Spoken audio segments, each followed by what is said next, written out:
Hi, Molly's കിച്ചണിലേക്ക് സ്വാഗതം. അപ്പോൾ നമ്മൾ വീഡിയോ ഒക്കെ ഇട്ടെടുത്ത് ഒത്തിരി നാളായി. ഒത്തിരി നാളല്ല, ഷോർട്ട് വീഡിയോ ഒക്കെ ഞാൻ എടുത്ത് വച്ചിരുന്നതായാലും ഒത്തിരിയൊക്കെ ഇട്ടു. എനിക്ക് സുഖമില്ലായിരുന്നു. ഇടയ്ക്ക് 5 ദിവസത്തെ ജോലിക്ക് 10 ദിവസമായി അത് പോയി ഇനി അവിടെ നിന്നപ്പോഴേ എനിക്ക് ഭയങ്കര വയറുവേദനയും ഇതൊക്കെ ആയിരുന്നു. അപ്പം പിന്നെ അങ്ങ് കടുത്തു, വയറുവേദന കടുത്ത് വിറയിലും. വയറുവേദനയെന്ന് പറഞ്ഞാൽ മനുഷ്യന് പിടിച്ച് നിൽക്കാൻ വയ്യാത്തൊരവസ്ഥയായിപ്പോയി. അതൊക്കെ കൊണ്ടാണ് ഈ വീഡിയോടൊക്കെ എല്ലാം അങ്ങ് മുടങ്ങിയത്. ഇത്തിരിയെങ്കിലും എനിക്ക് ആവുമെങ്കിൽ ഇടുന്നതാണ് ഞാൻ. ഇടയ്ക്കൊരു കിച്ചൺ വീഡിയോ പകുതി വെച്ചൊക്കെ എടുത്തു. എനിക്ക് പിന്നെ ഇരുന്നൊന്ന് പിടിക്കാൻ അണ്ണ ഒരു മീൻ മേടിച്ചുകൊണ്ട് വന്നു, ചൂര. അന്ന് ഞാൻ അത് വെച്ചിട്ടും ഇവിടെ അങ്ങനെ കഴിച്ചതുമില്ല. എന്തോ എനിക്ക് വയ്യാത്ത ഒരു അവസ്ഥ അത്രയ്ക്കും അങ്ങ് ആയിപ്പോയി. തല പൊങ്ങാൻ വയ്യാത്തൊരവസ്ഥയായിപ്പോയി. ഇപ്പോഴും ഒട്ടും വയ്യാതിരിക്കുകയാണ്. സാധാരണ യൂറിനറി ഇൻഫെക്ഷനൊക്കെ വരുമ്പോഴത്തേക്ക് നമ്മൾ മറ്റേ തിളപ്പിച്ച ആറ്റിയ വെള്ളത്തിൽ മരുന്നൊഴിച്ച് കുടിക്കുമ്പോഴൊക്കെ ആൻറ്റിബയോട്ടിക്കൊക്കെ കഴിക്കുമ്പോൾ പെട്ടെന്ന് കുറയും. അപ്പോഴെനിക്ക് ഇത് കഴിച്ചിട്ട് ഒരു 2 ദിവസം കൊണ്ട് വീണ്ടും ആശുപത്രിയിൽ പോയി ബ്ലഡൊക്കെ ടെസ്റ്റ് ചെയ്ത് യൂറിനൊക്കെ ടെസ്റ്റ് ചെയ്തപ്പോഴാണ് ഇൻഫെക്ഷൻ ഒരുപാടായിപ്പോയെന്നുള്ളത് അറിയുന്നത്. അപ്പോൾ എനിക്ക് ഒരാഴ്ച കൊണ്ടേ ഭയങ്കര വയറുവേദനയും, വായൊക്കെ അങ്ങ് ചുണ്ടൊക്കെ അങ്ങ് ഉണങ്ങി വെള്ളം, അങ്ങനെയൊക്കെ ഉള്ള പ്രശ്നങ്ങളൊക്കെ ഉണ്ടായിരുന്നു. ഞാനൊരിക്കലും എൻ്റെ ആരോഗ്യം ശ്രദ്ധിക്കാറില്ല. ഏറ്റവും പ്രധാനം അതാണ്. എന്നോട് എല്ലാവരും പറയാറുണ്ട്, നീ ആരോഗ്യം ശ്രദ്ധിക്കണം. ഞാൻ അങ്ങനെയാണ്. എൻ്റെ ആരോഗ്യം ഞാൻ ശ്രദ്ധിക്കാറേ ഇല്ല. എല്ലാവർക്കും ഇതൊക്കെ ഒരു പാഠങ്ങളാണ്. പല അസുഖങ്ങൾ വരുമ്പോഴത്തേക്ക് ഇപ്പോഴും എനിക്ക് വയറുവേദന എടുത്തങ്ങ് സഹിക്കാൻ വയ്യാതെയാണ് ഞാൻ കിച്ചണിലോട്ട് വന്നത്. അണ്ണൻ പറയും വയ്യെങ്കിൽ ഞാനുകൊണ്ട് തന്നെ ഉള്ളു, കഞ്ഞി വെച്ച് കുടിച്ചാലും മതി, കഞ്ഞിയും പച്ചമുക്കിച്ചാലും ചമ്മന്തി അരച്ച് കുടിക്കാം എന്നൊക്കെ അണ്ണൻ പറയും. എനിക്ക് പാവം തോന്നും. ഇന്നലെ ഞാൻ റേഷൻ അരി ഇട്ട് ചോറും വെച്ച് സാമ്പാറും വെച്ച്. അണ്ണൻ മീൻ കൂട്ടൂല. ഇവിടെ വൃശ്ചിക മാസമായതുകൊണ്ട് 41 ദിവസം മീൻ കൂട്ടില്ല. അങ്ങനെ ഒത്തിരി മരുന്നും എല്ലാമൊക്കെ ഉണ്ട്. ഇനി യൂറിൻ കൾച്ചർ ചെയ്യാനും കൂടെ അയച്ചേക്കുന്നു. അപ്പം പിന്നെ നമ്മൾ അതിന് ശേഷം ആശുപത്രിയിൽ പോയി ബ്ലഡൊക്കെ ടെസ്റ്റ് ടെസ്റ്റ് ചെയ്ത് 2 മണിക്കൂർ കഴിഞ്ഞാൽ റിസൾട്ട് കിട്ടുള്ളായിരുന്നു. അപ്പോഴായിരുന്നു അണ്ണൻ പെട്ടെന്ന് വിളിച്ച് പറയുന്നത് വീട്ടിലോട്ട് ഓട്ടോ വിളിച്ചിഞ്ഞ് വരാൻ. മരുമകൻ സർപ്രൈസായിട്ട് വന്നു. അങ്ങനെ പിന്നെ മോളെ കഴിഞ്ഞ് വിട്ടു. മീൻ വണ്ടിയുടെ ഹോണാണ് കേൾക്കുന്നത്. നമുക്ക് ഒന്ന് അണ്ണൻ കൂട്ടൂല. മരുമകൻ വന്നു കഴിഞ്ഞാൽ ബീഫ് മേടിക്കുകയാണെങ്കിൽ നമുക്ക് കൊണ്ടുതരും. അപ്പോൾ അവൻ ബീഫ് വാങ്ങിച്ച് ഇവിടത്തേക്കുള്ള ആര് കൂട്ടാനാണ് എന്തോ എനിക്കറിയില്ല. എന്തായാലും ഞാൻ അതിൽ നിന്നൊക്കെ ഇത്തിരി എടുത്തൊന്ന് വയ്ക്കാമെന്ന് വിചാരിച്ചു. അവർ തന്നെ വരുമ്പോഴത്തേക്ക് അല്ലെങ്കിൽ കൊടുക്കുകയും പകുതി അങ്ങ് ഫ്രിഡ്ജിൽ വെച്ചു. അവൻ അങ്ങനെയാണ്. അവൻ വന്നു കഴിഞ്ഞാൽ എന്ത് സാധനം വാങ്ങിച്ചാലും നമുക്ക് അതിലൊരു പങ്ക് കൊണ്ടുതരും. അവൻ്റെ പെങ്ങളുണ്ട്, പെങ്ങളുകുട്ടിക്കും കൊണ്ട് കൊടുക്കും, അവർക്ക് വാങ്ങും. അങ്ങനെയാണ് അവൻ്റെ രീതി. ഇപ്പം കഴിഞ്ഞ പ്രാവശ്യം വന്നപ്പോഴും അങ്ങനെ തന്നെയായിരുന്നു. അങ്ങനെ തന്നെയാണ് അവൻ ഇവിടെ ഉണ്ടെങ്കിൽ അങ്ങനെയാണ്. അങ്ങനെ കൊണ്ടുവന്ന് അപ്പോൾ ആ ബീഫൊന്ന് റെഡിയാക്കാനായിട്ട് കാണത്തുണ്ടോ വേണ്ടേ, റെഡിയാക്കി വെച്ചിരിക്കുകയാണ്. ബീഫ് ഞാൻ കുക്കറിലോട്ട് വെച്ചൊന്ന് ഇത്തിരി ഒന്ന് വേവിച്ച് വെച്ചിരിക്കുകയാണ്. കുറച്ചേ എടുത്തുള്ളൂ. അപ്പം എൻ്റെ മുഖം കാണുമ്പോൾ മനസ്സിലാവും എൻ്റെ അവസ്ഥ എത്രയാണെന്ന്. അപ്പോൾ എന്തായാലും ഞാനതൊന്ന് കറി വയ്ക്കാമെന്ന് വിചാരിച്ചു. ഇത്തിരി അരിയിട്ട് ചോറ് കൂടെ വെച്ച്. അണ്ണനെ നമുക്ക് പട്ടിണിക്ക് ഇടാൻ പറ്റൂലല്ലോ. എൻ്റെ കാര്യം എങ്ങനെയും ഞാൻ വെള്ളം കുടിച്ച് ഇന്നലെ 100 രൂപയുടെ നാരങ്ങയൊക്കെ മേടിച്ച് ഇനിയിപ്പോൾ ഞാൻ പിഴിയെടുത്ത് വെച്ചിരിക്കുന്നു. എപ്പോഴും നമ്മുടെ ആരോഗ്യം ശ്രദ്ധിക്കുക. എനിക്കിപ്പോൾ എന്നോട് ഒരുപാട് കാര്യം എന്നോട് എല്ലാവരും ചോദിക്കും. എൻ്റെ പ്രായത്തിലുള്ളവരെല്ലാം നല്ല ഇതായിട്ടൊക്കെ നടക്കുന്ന കാണുമ്പോൾ ഞാനില്ല ഒരുപാട് ഇതായി പോയാണൊക്കെയുള്ള ഒരു മട്ടും പാവവും അങ്ങനെയൊക്കെ ഉള്ളൊരിത് കാണുമ്പോഴത്തേക്ക് എന്നോട് എല്ലാവരും എന്നെ വഴക്ക് പറയാറുണ്ട്. നീ പഴയ ഷർമ്മളയങ്ങ് മാറിപ്പോയല്ലോ, മുഖമൊക്കെ കറുത്ത് നീ ഒരുമാതിരി ഇതായിപ്പോയല്ലോ. എനിക്കതിനൊക്കെ ചില സമയത്തൊക്കെ എനിക്ക് ആളുകൾ പറയുന്നത് കേൾക്കുമ്പോൾ എനിക്ക് വിഷമമുണ്ട്. എൻ്റെ മുഖം മൊത്തം കറുപ്പ് പറ്റി അങ്ങ് പടർന്നിരിക്കുകയാണ് 2 സൈഡിലായിട്ട്. ഞാനതൊന്നും ശ്രദ്ധിക്കാറില്ല. എൻ്റെ ആരോഗ്യങ്ങളൊന്നും ഞാൻ ശ്രദ്ധിക്കാറില്ല. അങ്ങനെയാണ് എൻ്റെ ജീവിതം. അങ്ങനെയാണ്. ഞാൻ ജനിച്ചൊന്ന് ഇതായപ്പോൾ തൊട്ടേ അമ്മയ്ക്ക് എന്നും അസുഖമായിരുന്നു. അന്നൊക്കെ ചുമയും ശ്വാസം മുട്ടും, എന്നും ഹോസ്പിറ്റലിൽ അഡ്മിറ്റ് എൻ്റെ കൊച്ചിലേ തൊട്ടേ ഞാൻ ജോലി ചെയ്ത് എൻ്റെ വീട്ടിലാക്കി ജോലിയായാലും അന്ന് തറയൊക്കെ തളിച്ച ഒരിതാണ്. തളിക്കുക എല്ലാം ചെയ്യുമായിരുന്നു. വീട്ടിലെ കിച്ചൺ വർക്കുകളൊക്കെ എല്ലാം ചെയ്യുമായിരുന്നു. ഒന്ന് തല ഉയർന്നപ്പം തൊട്ടേ എല്ലാ ജോലികളും ചെയ്ത് തന്നെയാണ് ഞാൻ വളർന്നിട്ടുള്ളത്. പിന്നെ എൻ്റെ അച്ഛൻ്റെ സ്ഥലം അങ്ങ് ആറ്റിങ്ങലാണ്. ഇപ്പം കടയ്ക്കലാണ് ഞങ്ങൾ താമസിക്കുന്നത്. എൻ്റെ അച്ഛൻ്റെ ആൾക്കാരും എല്ലാവരും നല്ല സ്നേഹമുള്ള ആൾക്കാരാണ്. അമ്മയുടെ നാട്ടിലാണ് ഇപ്പോൾ താമസിക്കുന്നത്. അമ്മയുടെ ആൾക്കാരെല്ലാവരും ഉണ്ട്. അങ്ങനെ എല്ലാവരും ഇങ്ങനെ ഇതിപ്പം എൻ്റെ കുടുംബം അനിയത്തിയിൽ ഞങ്ങൾ വാങ്ങിച്ച് അതിൽ വീട് വെച്ച് അങ്ങനെ താമസിക്കുന്നതാണ്. എൻ്റെ അമ്മയുടെ ആത്മാവ് ഈ മണ്ണിൽ തന്നെ ഉണ്ട്. ആ ഒരു ഇത് നമ്മളെ ആത്മാവല്ല, എൻ്റെ അമ്മ കൂടെ ഉണ്ടെന്നാണ് എപ്പോഴും എൻ്റെ വിശ്വാസം. ആ ഡൈനിങ് ഏരിയയിൽ ചെന്നിരിക്കുമ്പോൾ അമ്മ ഇങ്ങനെ നോക്കി എന്നെ, എനിക്ക് വയ്യാന്ന് പറഞ്ഞിട്ട് ഞാൻ നോക്കുമ്പോൾ എൻ്റെ അമ്മ എന്നെ നോക്കി ചിരിക്കും. അതാണ് എൻ്റെ ഒരു കരുത്ത്. ഇപ്പോഴും നമ്മൾ വിഷമിച്ച് എല്ലാവരും പറയും കരുത്തായിട്ട് ജീവിക്കൂ, കരുത്തായിട്ട് ജീവിക്കൂ. ഓരോ പെൺകുട്ടികൾ ജീവിക്കുന്ന കണ്ടില്ലേ, ഓരോ പെണ്ണുങ്ങൾ ഓരോന്നിനിറങ്ങി അവർ നല്ല കരുത്തായിട്ട് നിൻ്റെ സ്വന്തം കാര്യം നോക്കി നീ ജീവിക്കാൻ നോക്ക്, ഇനിയും അങ്ങനെ ഒടുവലിക്ക് എങ്ങനെ ചെയ്യാതെ അങ്ങനെ ചെയ്യാമെന്ന് പറഞ്ഞാൽ എന്നോട് ഒരുപാട് ആൾക്കാരെല്ലാവരും എനിക്ക് എൻ്റെ കൂടെ പറഞ്ഞു തരാറുണ്ട്. പക്ഷേ എനിക്ക് എൻ്റെ കുടുംബവും എൻ്റെ അങ്ങനെയൊക്കെയുള്ള ഒരുപാട് അത് വിട്ടുള്ളൊരു കളിയില്ല എനിക്ക്. അതിലെനിക്ക് ഒരുപാട് പരാജയങ്ങളുണ്ടായിട്ടുമുണ്ട്. ഒന്ന് മനസ്സ് തുറന്ന് സംസാരിക്കാനോ എൻ്റെ ദുഃഖങ്ങളൊന്ന് പറയാനോ അതൊന്ന് കേട്ടിരിക്കാനോ നമുക്കങ്ങനെയൊക്കെ അണ്ണനുണ്ട്. അണ്ണൻ അത് അങ്ങനെയൊന്നും അണ്ണൻ കേട്ടിരിക്കുന്ന ഒരാളല്ല. അതൊക്കെ കേട്ടിരിക്കുന്ന ഒരു സുഹൃത്ത് അല്ലെങ്കിൽ മക്കൾ അങ്ങനെയൊക്കെ ആരെങ്കിലും ഒരാൾ നമ്മളെ സങ്കടങ്ങളൊക്കെ കേൾക്കുന്ന ഒരാളുണ്ടെങ്കിൽ നമുക്ക് മനസ്സിന് ഇത്രയും ടെൻഷൻ വരില്ല. സത്യം പറഞ്ഞാൽ ഞാൻ ആ അമ്മയെ നോക്കാൻ ദിവസം നിന്ന കാര്യം പറഞ്ഞത്, എനിക്കിവിടെ നിന്ന് ഇറങ്ങിയിട്ട് എനിക്കൊരു ചെറുത്തേയും ഇല്ല. ചെറിയ ദിവസങ്ങളിൽ അങ്ങനെയാണ്. ഞാൻ കാഞ്ഞിരത്തമ്മോട്ടിൽ ബസ് കാത്തിരുന്ന് എനിക്ക് പോവേണ്ടത് കൊല്ലത്തോട്ടാണ്. എനിക്ക് എന്താണ് ഓർമ്മയെന്നറിയില്ല. ആ ബസ്സിൽ പോയി ഞാൻ കിളിമാനൂർ സ്റ്റാൻഡിൽ ചെന്നിരിക്കുകയാണ്. കിളിമാനൂർ സ്റ്റാൻഡിൽ ചെന്നിരുന്നാൽ കൊല്ലത്തേക്ക് ബസ് കിട്ടുമോ? ഇരുന്നിരുന്നിരുന്ന 1 മണിക്കൂറായി. അപ്പോഴാണ് ഞാൻ ഓർമ്മിക്കുന്നത്, അയ്യോ നിലമേ ചെന്നിരുന്നല്ലേ നമുക്ക് ബസ് കിട്ടുള്ളൂ. പിന്നെ ഞാനൊരു ബസ്സിൽ കയറി നിലമേ ഇറങ്ങി. അത്രയ്ക്ക് തലയ്ക്ക് പോലും ചിവത്തയില്ലാത്ത രീതിക്കുള്ള പോക്കാണ് ഇപ്പോൾ എൻ്റെ. ചില സമയങ്ങളിൽ അങ്ങനെയാണ്. കൈവിട്ടു പോകുന്ന ചില രംഗങ്ങളുണ്ട്. ചില മനസ്സും ഒരു മനുഷ്യ സ്ത്രീയാണല്ലോ, സുഖം എന്നത് എൻ്റെ ജീവിതത്തിൽ ഞാൻ അനുഭവിച്ചിട്ടില്ല. തീക്കണലിൽ കൂടി ജീവിക്കുന്ന ഒരു ജീവിതമാണ് എനിക്ക് വയസ്സ് 54. ഞാൻ സുഖം എന്തെന്ന് അനുഭവിച്ച ഒരു സ്ത്രീയല്ല. എൻ്റെ കല്യാണം കഴിച്ചിട്ട്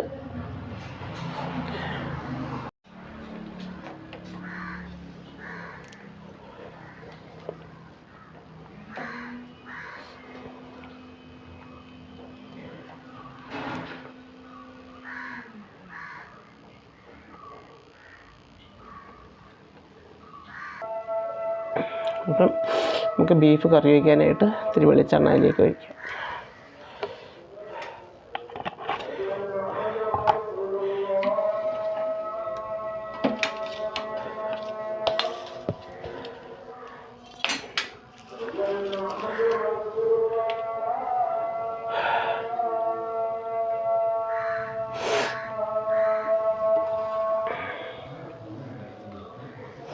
എനിക്ക് ഈ ബീഫ് കറി വയ്ക്കുമ്പോഴത്തേക്ക് അതിൽ തേങ്ങ അരിഞ്ഞിടുന്നത് ഭയങ്കര ഇഷ്ടമാണ്.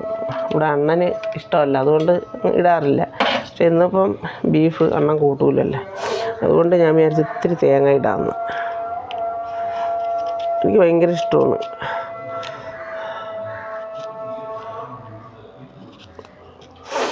അപ്പം എണ്ണ ഒഴിച്ചു, എണ്ണ ഒന്ന് ചൂടാവട്ടെ, എന്നിട്ട് നമുക്ക് കടുക് ഇടാം.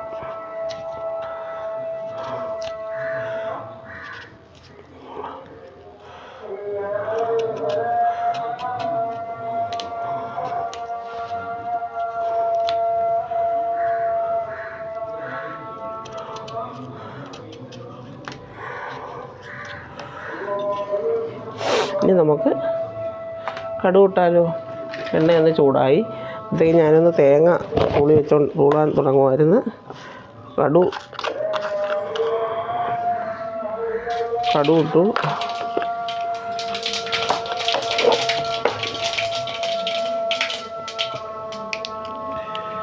വറ്റൽമുളക് ഇട്ടു.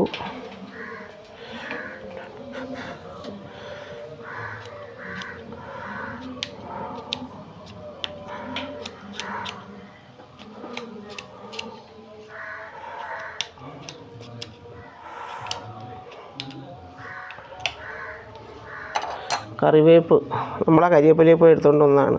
കരിവേപ്പില ഇല്ലെങ്കിൽ അപ്പോഴേ പോവും. അതിരിക്കുന്ന പൊട്ടല ഞാൻ ചോദിക്കൊണ്ട് വരും കേട്ടോ. ഇനി നമുക്ക് തേങ്ങാക്കൊത്തിടാം.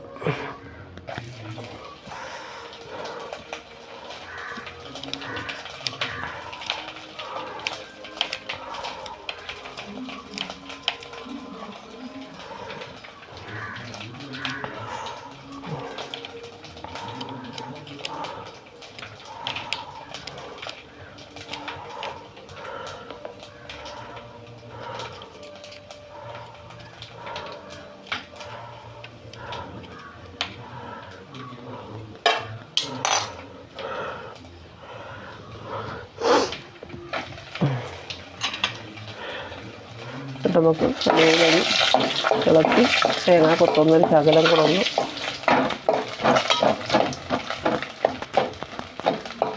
ആദ്യം ഇട്ട തേങ്ങാക്കൊത്തും മൂത്ത്. ഇനി നമുക്ക് ഇതുകൂടെയൊക്കെ അങ്ങ് ഇടാം, അല്ലെങ്കിൽ ഇനി കരിഞ്ഞോണെങ്കിലോ. വെളുത്തുള്ളി, ഇഞ്ചി, ആദ്യം നമുക്ക് വെളുത്തുള്ളി ഇട്ടു. ഇഞ്ചി, ചെറിയ ഉള്ളി, സവാള എല്ലാം കൂടെ ഇട്ടങ്ങിടുന്നത്. തക്കാളിക്ക, പച്ചമുളക് ഇത്രയും ഇട്ടിട്ടുണ്ട്.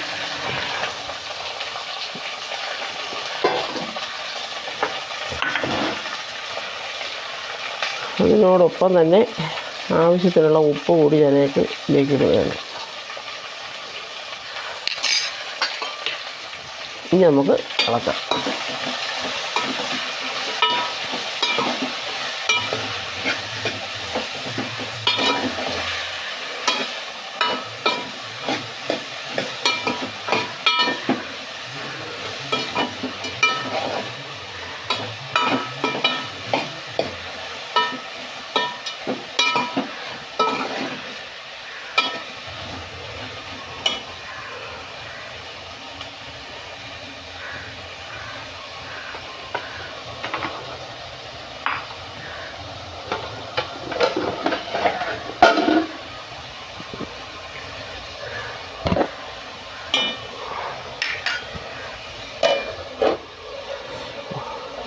കൈ വെള്ളക്കം തന്നെ എപ്പോഴും.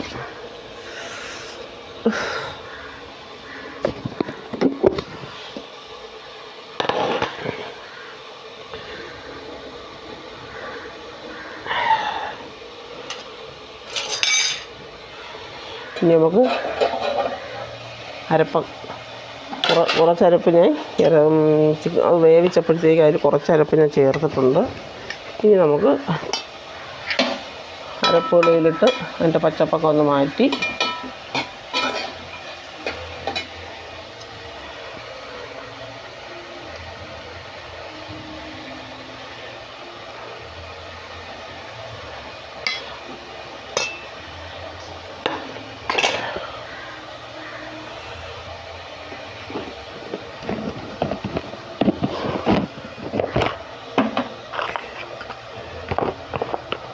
മുളക് പൊടിയും ഞാനതിൽ കുറച്ച് ചേർത്തിട്ടുണ്ട്.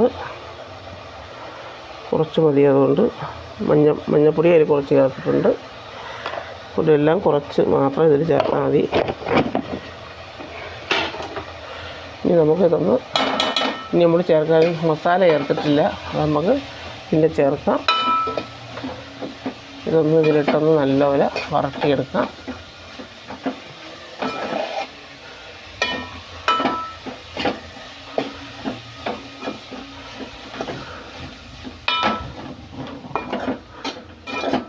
ഇനി അണ്ണൻ എന്തെങ്കിലും കറി പ്രത്യേകിച്ച് ഉണ്ടാക്കണം, പശു കൂട്ടത്തുണ്ട്.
നമുക്ക് വേവിച്ച് വെച്ചേക്കുന്ന ഇറച്ചിയിലേക്ക് ഇടാം.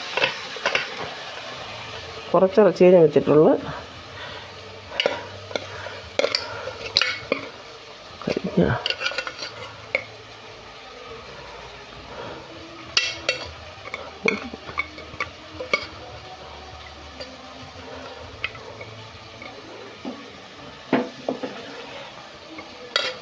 മൂത്തിരുന്നു. ഞാൻ വെള്ളം ഒഴിക്കാതെയാണ് വേവിച്ചത്. അപ്പം അടിയിലോട്ടുള്ളതിരുന്നങ്ങ് മൂത്ത്.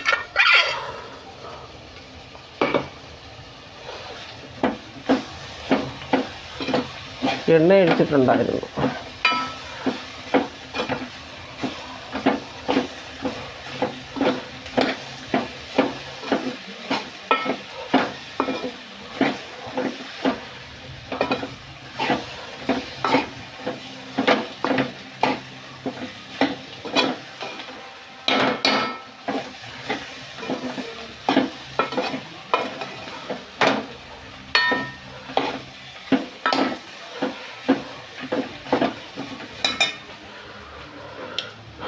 കുട്ട ഒരുങ്ങാനാണാവുന്നത്.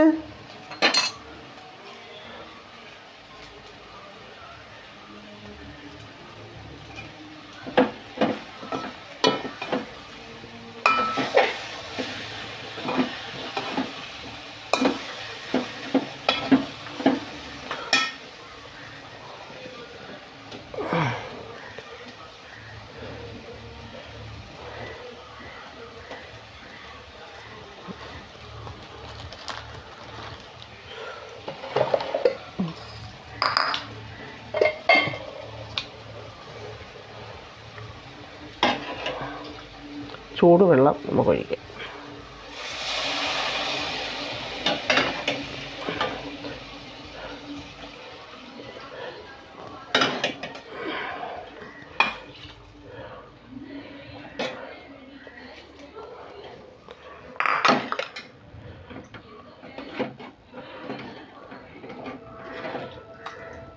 ബീഫായതുകൊണ്ട് എങ്ങനെയായാലും കുക്കറിൽ ഇതാക്കിയെങ്കിലും വെള്ളത്തിൻ്റെ ആവശ്യമുണ്ട്. അപ്പോൾ അത് നല്ലപോലെ വേവട്ടെ.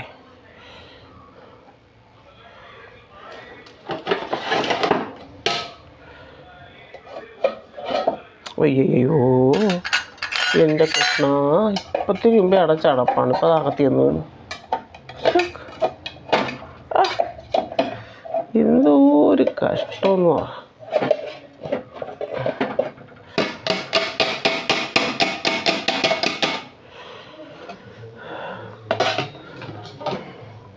എൻ്റെ എണ്ണയെല്ലാം അത് കൊണ്ടുപോയിട്ടുണ്ട്. ഈ മല്ലിയില ഉണ്ട്, അത് പിന്നെ ഇടാം. അപ്പം ഇത് നമുക്ക് അടച്ചിടാം. ഈ കലത്തിൽ ചോറ് വേണ്ടോ അവിടെ ഇരുന്നങ്ങ് വെന്തോളും. ഒന്ന് തിളപ്പിച്ചങ്ങ് അതിൽ റൈസിലൊന്നും ഇറക്കി വയ്ക്കേണ്ട. അതിനിങ്ങനെ വെച്ച് വെച്ചിരുന്നാൽ മതി. നമുക്ക് 2 ദിവസത്തേക്കുള്ള, എനിക്ക് വയ്യാത്തതുകൊണ്ട് ഞാൻ ഇന്ന് റോസരി ഇട്ടുകൊണ്ട് 2 ദിവസത്തേക്ക് അങ്ങ് ഇട്ടതാണ്. നമുക്ക് മസാലയും ഇട്ട്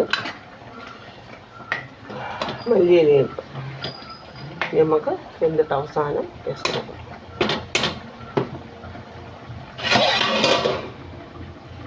ചോറും ഈ ഊറ്റി പൊരിക്കാൻ വെച്ചിരിക്കുന്നു. ചോറ് ഊറ്റി പൊരിക്കാനായിട്ട് വെച്ചിരിക്കുന്നു. ഗരം മസാലയും ഇട്ട് മല്ലിയിലയും ഇട്ട് ഇനി വേവട്ടെ. രണ്ടും ഒത്തിരി അണ്ണന് കറി വയ്ക്കാനായിട്ട് ഇറച്ചി കൂട്ടാത്തതുകൊണ്ട് ഈ തക്കാളിയും ഉള്ളിയും ഇട്ട് മീനിടാത്ത മീൻകറി വയ്ക്കാനായിട്ട് അടുപ്പിലേക്ക് വെച്ചിരിക്കുന്നു.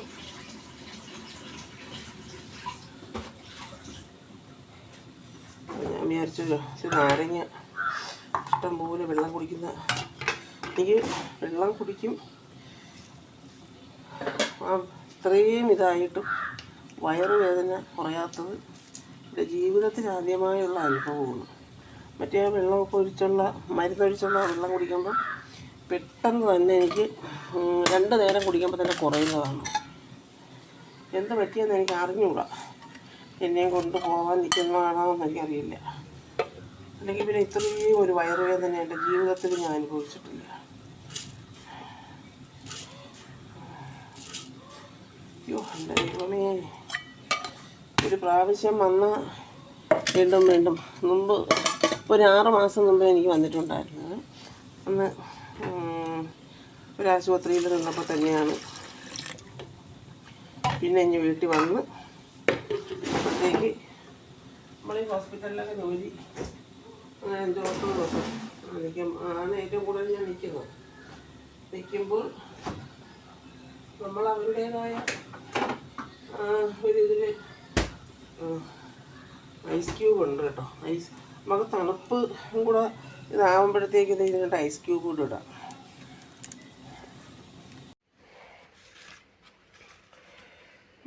ഇതാണ് ഇത് ചോറ്, ബീഫ് കറി, തക്കാളിക്കറി, അച്ചാർ.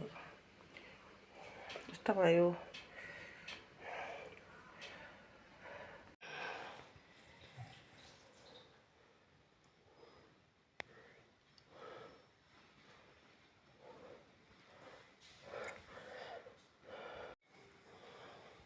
അപ്പോൾ ഇതൊക്കെ തന്നെയായിരുന്നു ഇന്നത്തെ ചെറിയ കിച്ചൺ വീഡിയോ. അപ്പം എൻ്റെ കിച്ചൺ വീഡിയോ ഇഷ്ടം കിട്ടുന്നില്ലേ? ഇഷ്ടപ്പെട്ടുവെങ്കിൽ ലൈക്ക് ചെയ്യണം, ഷെയർ ചെയ്യണം, സബ്സ്ക്രൈബ് ചെയ്യണം. ഇനി എല്ലാം മാറിയിട്ട് നല്ല വീഡിയോകളുമായിട്ട് വരുന്നത് വരെ എൻ്റെ വ്യൂസ് എല്ലാം പോയി. 2000 എത്ര വ്യൂസ് ഉണ്ടായിരുന്നത് ഇപ്പം 1000-ന് താഴെ വ്യൂസാണ്. രക്ഷപ്പെടാൻ ഒരിക്കലും പറ്റുമെന്ന് എനിക്ക് തോന്നി. സബ്സ്ക്രൈബൊക്കെ ഒരുപാട് തികഞ്ഞ് കിടക്കുന്നു. ഒരിക്കലും എനിക്കതിൽ നിന്ന് 10 പൈസ വാങ്ങാനായിട്ടുള്ളൊരു ഭാഗ്യം ഉണ്ടാവുമെന്ന് എനിക്ക് തോന്നുന്നില്ല. എന്നും വീട്ടിലിരുന്നുള്ള കിച്ചൺ വീഡിയോ മാത്രമാകുമ്പോഴും ആളെ കലോസരമാവും. പിന്നെ സപ്പോർട്ട് ചെയ്യാനൊന്നും ആരുമില്ല. ഞാൻ ഒറ്റയ്ക്ക് ഇരുന്ന് ഇങ്ങനെ ചെയ്യുമ്പോൾ ആൾക്കാർക്ക് അതുമൊക്കെ ഒരു അങ്ങനെ ആയിരിക്കാം. പക്ഷേ ഞാൻ എന്നെ കൊണ്ട് ഒക്കുന്ന കണക്ക് ഞാൻ നല്ല വീഡിയോകളൊക്കെ ചെയ്യുന്നുണ്ട്. ഷോർട്ട് വീഡിയോ എത്ര വയ്യാതിരുന്നാലും ഞാൻ ഒന്നെങ്കിലും ഇടാറുണ്ട്. പിന്നെ ഞാൻ എടുത്തു വച്ചിരുന്ന വീഡിയോകളൊക്കെ ഇട്ടിട്ടുണ്ടായിരുന്നു. പിന്നെ എൻ്റെ ഫേസ്ബുക്ക് പേജ് കൂടി നിങ്ങളൊന്ന് ഫോളോ ചെയ്യണം. അപ്പോൾ ഇത്രയൊക്കെ തന്നെയായിരുന്നു ഇന്നത്തെ എൻ്റെ കുഞ്ഞു വീഡിയോ വിശേഷങ്ങൾ. അപ്പോൾ നല്ല വീഡിയോ ആയിട്ട് കാണുന്നത് വരെ ടാറ്റാ, ബൈ.